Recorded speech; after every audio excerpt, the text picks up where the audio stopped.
পুষ্পস্তবক অর্পণ করা হবে এবং সেই লক্ষ্যে জেলা প্রশাসনের সম্মানিত কর্মকর্তাবৃন্দ এখানে এসেছেন, তাদের মাধ্যমে সম্মানিত জেলা প্রশাসক মহোদয় সহ জেলা প্রশাসনের কর্মকর্তা বৃন্দ, সুধী মন্ডলী, এরপরেই আমরা উদ্দেশ্যে স্মৃতিস্তম্ভে যথাযথ শ্রদ্ধা রেখে এই পুষ্পস্তবক অর্পণ করলেন।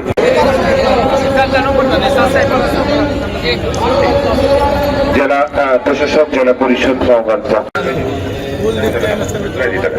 তাদের পক্ষ থেকে শ্রদ্ধা নিবেদন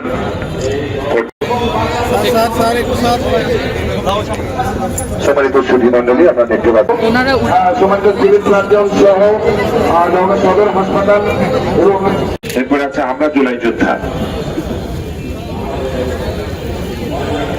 পরে বৈষম্য বিরোধী ছাত্র আন্দোলনের সদস্যদের আমি অনুরোধ করব তাদের পুষ্পস্তবক অর্পণ করবার জন্য। তারপরে রয়েছে সিভিল সার্জন নওগাঁ। জুনায়েদ ভাই ধীরে ধীরে আসেন। আমি জেলা পরিষদ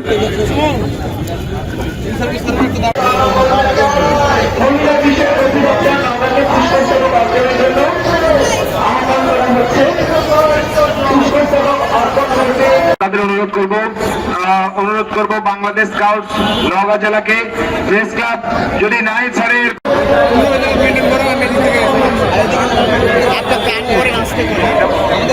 বাংলাদেশ স্কাউট নওগাঁ জেলা জেলা কারাগার নওগাঁ জেলা কারাগার স্মৃতিস্তম্ভে ত্যাগ করবেন।